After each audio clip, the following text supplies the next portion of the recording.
नमस्कार दोस्तों, पाठशाला में आप सभी का हार्दिक स्वागत है। आज मैं आप लोगों के समक्ष एक बहुत ही महत्वपूर्ण टॉपिक लेकर आया हूं, जिसका नाम है जातिगत जनगणना। जी हां दोस्तों, जातिगत जनगणना, कास्ट सेंसस।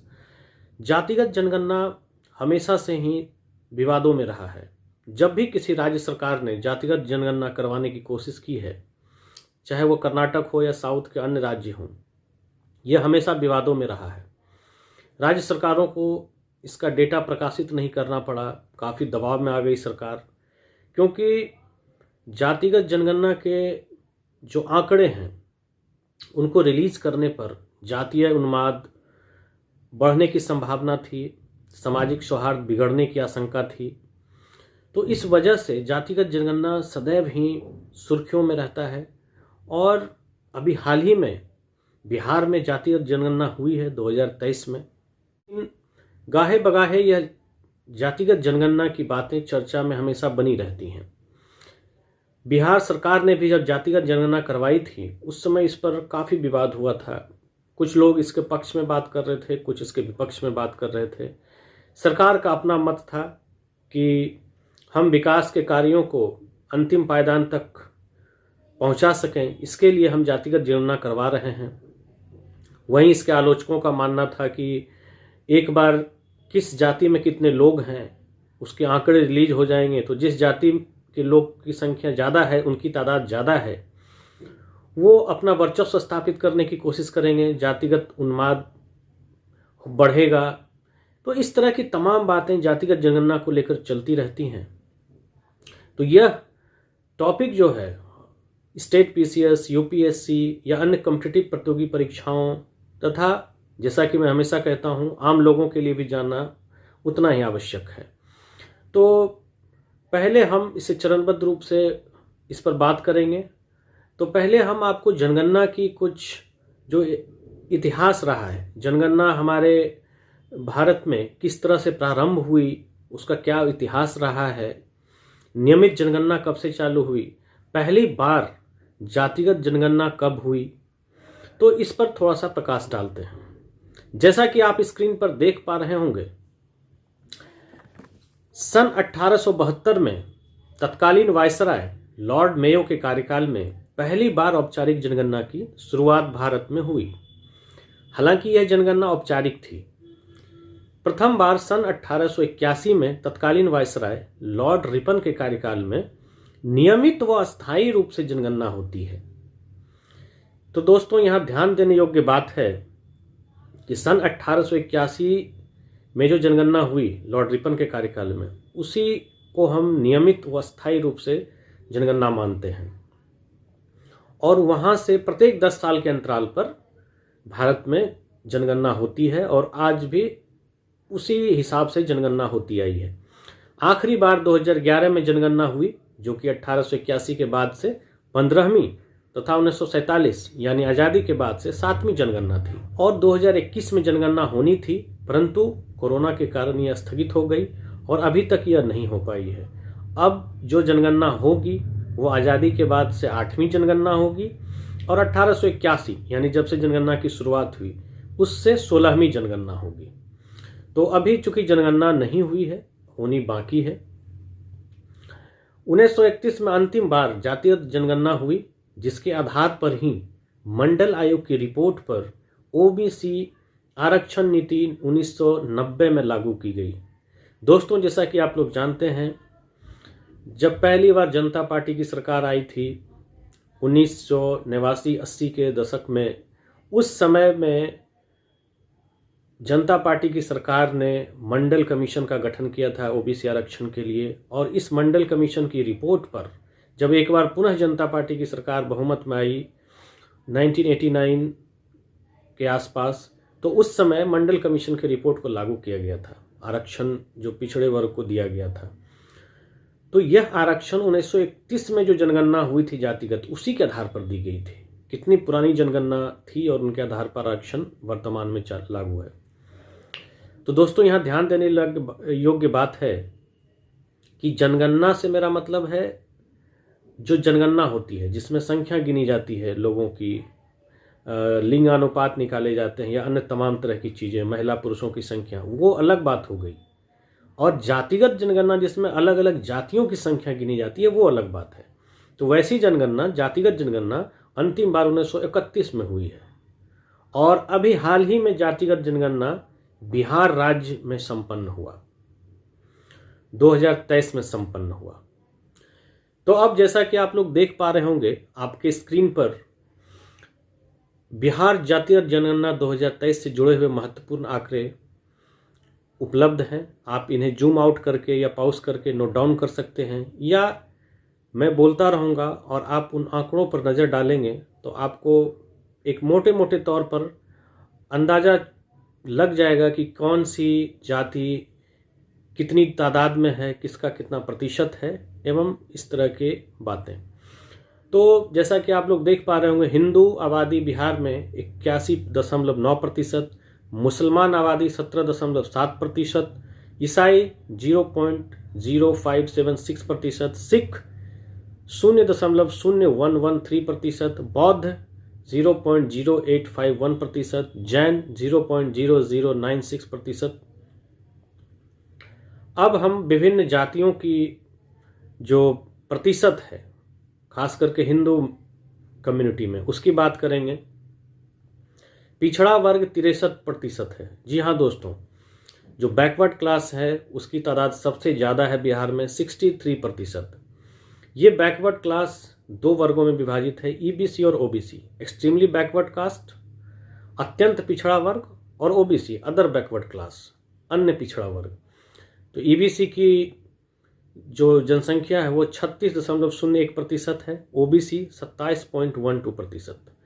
सामान्य वर्ग जनरल जिसकी तादाद 15.50% है, एससी 19.6%, एसटी 1.6%। नीचे आप देख सकते हैं कि बिहार में किस जाति की जनसंख्या प्रतिशत सबसे अधिक है। पिछड़ा वर्ग 63% सबसे अधिक, उसके बाद एसटी एसटी दूसरे नंबर पर 19.6%, जनरल 15.50% और एसटी शेड्यूल्ड ट्राइब 1.6%। दोस्तों, इस जातिगत जनगणना के आंकड़े से न सिर्फ विभिन्न जातियों की संख्या का पता चला बल्कि कुल जनसंख्या के आंकड़े भी जुटाए गए, जो कि 13.07 करोड़ है, जिसमें पुरुष आबादी 6.41 करोड़, महिला आबादी 6.11 करोड़, लिंगानुपात 953 और 94 लाख गरीब परिवारों को चिन्हित किया गया जिसकी मासिक आय 6,000 या 6,000 से भी कम है।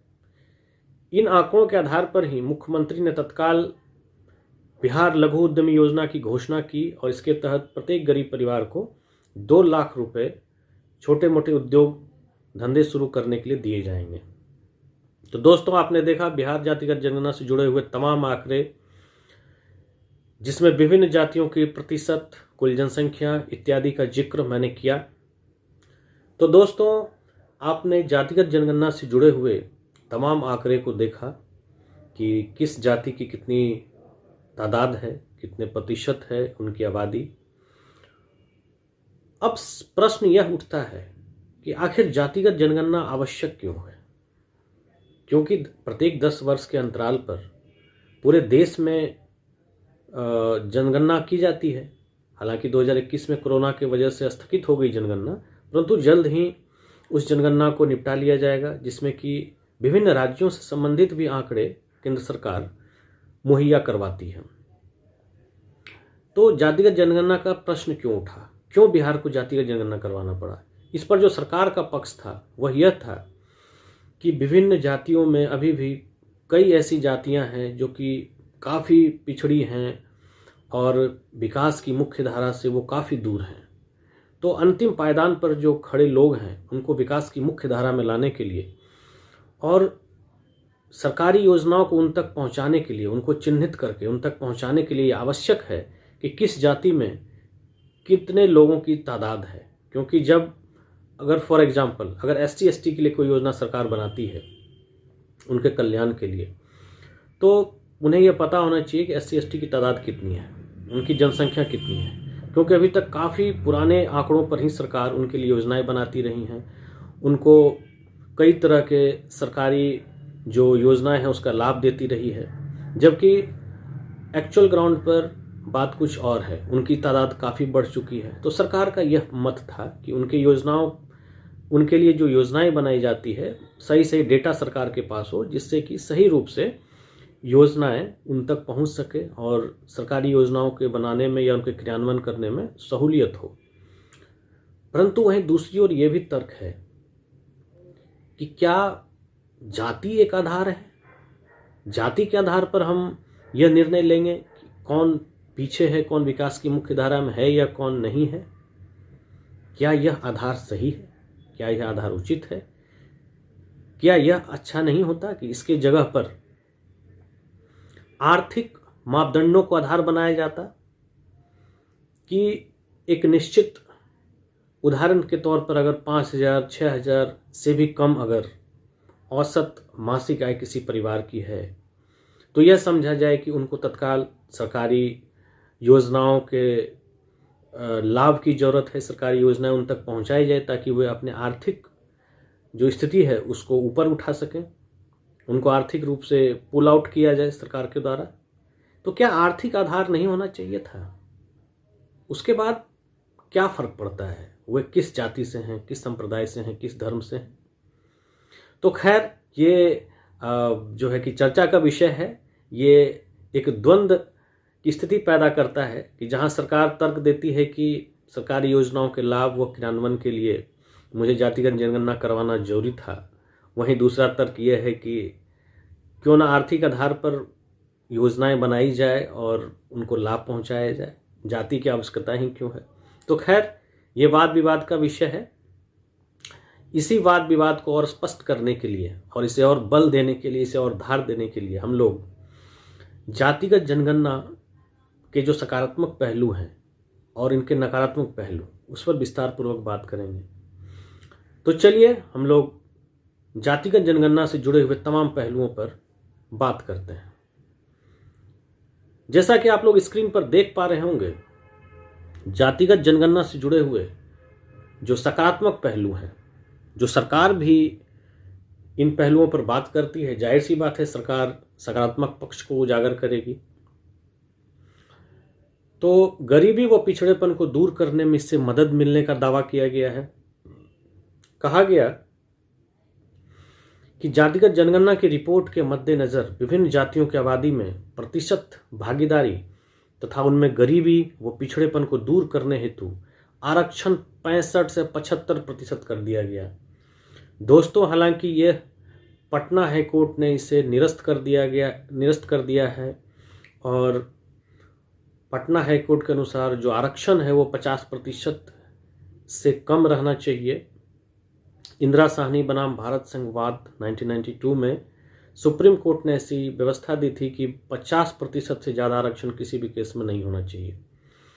तो उसी को कोट करते हुए पटना हाई कोर्ट ने 75% आरक्षण को रद्द कर दिया गया। हालांकि बिहार सरकार सुप्रीम कोर्ट में पुनः इस मामले को लेकर गई है, यह विचाराधीन है, परंतु फिर भी आप इसको एक सकारात्मक पक्ष के रूप में देख सकते हैं कि सरकार ने जातिगत जनगणना के आंकड़ों को जानकर आरक्षण को बढ़ा दिया, उनको तत्काल लाभ दिया। संवैधानिक दायित्व की पूर्ति, जो हमारा नीति निर्देशक तत्व है भाग 4, जिसमें सामाजिक आर्थिक क्षमता के उद्देश्यों को प्राप्त करने में सहायक होगा यह जातिगत जनगणना। सर्वोदय की प्राप्ति, लक्षित कमजोर वर्गों को ध्यान में रखकर सरकारी योजनाएं वो नीतियां बनाने में सहूलियत, जिससे कि सर्वांगीण विकास होगा। छुआछूत व जातिगत भेदभाव का निर्मूलन, पिछड़ी व दलित जातियों के सामाजिक आर्थिक रूप से सशक्त होने पर समाज के अन्य वर्गों द्वारा उन्हें सहजतापूर्ण तरीके से अपनाया जाएगा, जिससे जातिगत भेदभाव व छुआछूत मिटेगा। तो दोस्तों, ये जातिगत जनगणना करवाने या उसके आंकड़े जुटाने के पक्ष में सकारात्मक पहलू थे कि किस प्रकार से जातिगत जनगणना बहुत ही आवश्यक है और बहुत ही ज़रूरी है। हालांकि लोग राजनीतिक दलों द्वारा इस जनगणना करवाने के पीछे की मंशा यह मानकर चलते हैं कि वो अपना वोट बैंक मजबूत कर सकें और उनको ध्यान में रखकर लोक लुभावन वादे उनसे कर सकें। तो खैर, ये राजनीतिक बातें हैं। अब हम लोग इसके नकारात्मक पक्ष की बात करते हैं। दोस्तों, जातिगत जनगणना से हर एक कास्ट की कितनी आबादी है कि जैसे कि आपने देखा 63% आबादी पिछड़े वर्ग की है, उसके बाद SC 19%। तो इस तरह के आंकड़ों से एक मनोभाव पैदा होता है कि जिस समूह की, जिस जाति की जनसंख्या समाज में ज़्यादा है, उसके अंदर यह मनोवृत्ति फैलने लगती है कि मेरी तादाद बहुत ज़्यादा है और मैं यहाँ पर जो हूँ मैं सर्वे सर्वा हूँ। उनके मन में वर्चस्ववाद की भावना बढ़ने लगती है। समाजवाद, समानता, सामाजिक समरसता, ये सब काफ़ी पीछे छूट जाता है और उनमें वर्चस्व का भाव पैदा हो जाता है। और जिनकी आबादी कम है वो भी अपने वर्चस्व को बनाने में लगे रहते हैं, अपने एग्जिस्टेंस को वो भी बरकरार रखना चाहते हैं। इस वजह से एक जातीय उन्माद, सामाजिक सौहार्द, सामाजिक समरसता, इनके बिगड़ने की संभावना बढ़ जाती है। जातिवाद को बढ़ावा मिलता है और ये सबसे बड़ा नकारात्मक पक्ष है जातिगत जनगणना का। इसी के कारण कई राज्य सरकारें जातिगत जनगणना करवाकर भी उनके डेटा को प्रकाशित नहीं कर पाई। खैर, दूसरा पॉइंट, जिन जातियों की संख्या अधिक है उनमें वर्चस्व स्थापित करने की मनोवृत्ति बढ़ेगी, सामाजिक सौहार्द बिगड़ने की संभावना, जैसा मैंने आपको बताया। राजनीतिक दल चुनाव जीतने के लिए जनसंख्या में अधिक प्रतिशत वाली जातियों को मन लुभावन वायदे करेंगे, अन्य जातियों की अनदेखी होगी। तो ये भी एक बहुत बड़ा नकारात्मक पक्ष है। तो इस प्रकार हम देखते हैं कि जातिगत जनगणना के कई सकारात्मक पक्ष हैं तो कई नकारात्मक पक्ष भी हैं। तो दोस्तों, आपने देखा कि किस तरह जातिगत जनगणना की शुरुआत हुई। उसके बाद बिहार में जो जातिगत जनगणना हुई है, हालांकि यह 2023 में संपन्न हुई है, परंतु अभी हाल ही में जब राहुल गांधी बिहार के दौरे पर आए तो उन्होंने फिर से एक बार जातिगत जनगणना की बात छेड़ी और उनके द्वारा तत्कालीन बिहार सरकार पर यह आरोप लगाया गया कि जातिगत जनगणना के आंकड़े फेक हैं। ये एक पॉलिटिकल स्टेटमेंट है, आप भी जानते हैं, परंतु इन बयानों से कहीं ना कहीं जातिगत जनगणना एक बार फिर से जीवंत हो उठा, उसके चर्चे होने लगे, वह लाइमलाइट में आ गया। तो यहीं पर शुरू होता है कि आपके मेंस का जो क्वेश्चन है, BPSC की जो मुख्य परीक्षा होगी, उनके प्रश्न में भी इस तरह के जीवंत मुद्दे जिस पर हाल फिलहाल में चर्चाएं चल रही हैं, कहीं ना कहीं उसके प्रश्न भी इससे प्रभावित होते हैं और आपको देखने को मुख्य परीक्षा में इस तरह के प्रश्न मिल सकते हैं। तो जातिगत जनगणना पर मैंने जो आपके समक्ष कुछ डेटा पेश किए, उनसे जुड़े हुए कुछ पहलुओं पर बात की, इससे आपको मुख्य परीक्षा में आंसर राइटिंग में काफ़ी मदद मिलेगी। आपने जाना कि जनगणना का इतिहास क्या रहा है, अंतिम बार जातिगत जनगणना कब हुई, उसके आधार पर मंडल आयोग की रिपोर्ट को लागू किया गया। फिर जातिगत जनगणना से जुड़े हुए आंकड़े, पूरे आंकड़े आपको अगर याद ना भी हों तो कुछ मोटे मोटे तौर पर कुछ आंकड़े भी याद रखते हैं तो काफ़ी है। फिर हमने देखा कि सकारात्मक पक्ष, जातिगत जनगणना को लेकर जो सकारात्मक पक्ष है वो क्या है, सरकार अपनी योजनाओं का क्रियान्वयन सही रूप से कर सके, हमारे नीति निर्देशक तत्वों में जो बातें कही गई है सामाजिक आर्थिक न्याय की, उसकी पूर्ति हो सके, इत्यादि बातों को हमने देखा। फिर वहीं नकारात्मक पक्ष में जातीय उन्माद, सामाजिक सौहार्द, सामाजिक समरसता, इनके बिगड़ने की संभावना है। तो इस तरह से हमने सकारात्मक व नकारात्मक पक्ष दोनों को देखा। अब निष्कर्ष में आप यह लिख सकते हैं कि जातिगत जनगणना में विभिन्न जातियों की जो जनसंख्या है उसके आंकड़े जुटाए गए और निश्चित रूप से सरकार को जो योजनाएं हैं उनको बनाने में ये काफ़ी मददगार साबित होगी और सटीक रूप से उन योजनाओं को पहुंचाया जा सकेगा जो उनको जिनको इनकी आवश्यकता है, जिन वर्गों को, जिन जातियों को जो पिछड़े कास्ट हैं। परंतु इसके जो दूसरे पक्ष हैं, जातीय उन्माद, सामाजिक समरसता बिगड़ने की जो आशंका है, इस पर भी सरकार को सजग रहने की आवश्यकता है और ध्यान देने की आवश्यकता है कि हमारा सामाजिक सौहार्द ना बिगड़े, हमारी एकता अखंडता को कोई क्षति न पहुँचे, हमारा राज्य शांतिपूर्ण तरीके से आगे बढ़े। इसके नकारात्मक पक्ष को न्यूट्रलाइज करने की आवश्यकता है सरकार को, उसके प्रति चौकन्ना रहकर। तो कुल मिलाकर हम देखते हैं कि जातिगत जनगणना सरकार का एक अच्छा कदम है, एक अच्छी पहल है, जिससे कि विकास की धारा आगे बढ़ेगी और लक्षित वर्ग तक सटीक रूप से पहुंचेगी, बशर्ते कि इसके जो नकारात्मक प्रभाव हैं उसको नगण्य किया जाए या शून्य किया जाए और इसके प्रति सचेत रहकर आगे बढ़ा जाए। तो दोस्तों, आप लोगों ने देखा कि जातिगत जनगणना के सारे पहलुओं पर हम लोगों ने बात की। मैंने कोशिश की कि जातिगत जनगणना पर आपको एक समग्र जो कंटेंट है वो मुहैया करवाऊं, आपकी समझ को विकसित करूं, आपके ज्ञान को वर्धन करूं और मुझे उम्मीद है कि मैंने काफ़ी हद तक जातिगत जनगणना से जुड़े हुए आंकड़ों को आपके समक्ष रखा और उससे जुड़े तमाम पहलुओं पर बात की। क्योंकि आप जब प्रतियोगी परीक्षाओं के मेंस को लिखते हैं तो आप पूरी तरह से उन जातिगत जनगणना का आलोचना नहीं कर सकते, क्योंकि कैबिनेट में पास हुआ है और जातिगत जनगणना हो चुकी है। तो मैंने जो वीडियो में कहीं पर ये बात कही है कि क्या जातिगत जनगणना उचित है, आर्थिक आधार पर लोगों के जो मासिक आर्थिक आय हैं उनको जान लिया जाए और उस पर योजनाओं को उनको आधार बनाकर अगर सरकारी योजनाएं बनाई जाए और उनका क्रियान्वयन किया जाए तो ये क्यों नहीं हो सकता है? जाति को जानना आवश्यक ही क्यों है? तो इन बातों को लिखने से बचें, क्योंकि इसमें सीधे सीधे मैं सरकार पर सवाल उठा रहा हूँ।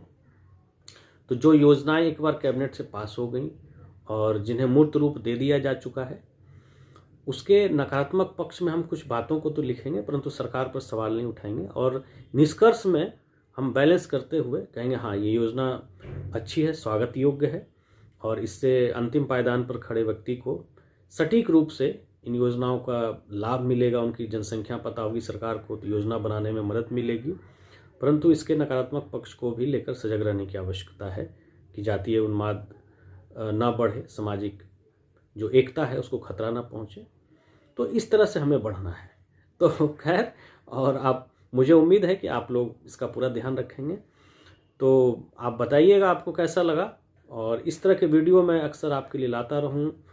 इसके लिए मेरे चैनल पाठशाला को, आपके चैनल पाठशाला को लाइक करें, सब्सक्राइब करें और फॉलो करें। तब तक के लिए मुझे दीजिए इजाज़त। जय हिंद, जय भारत।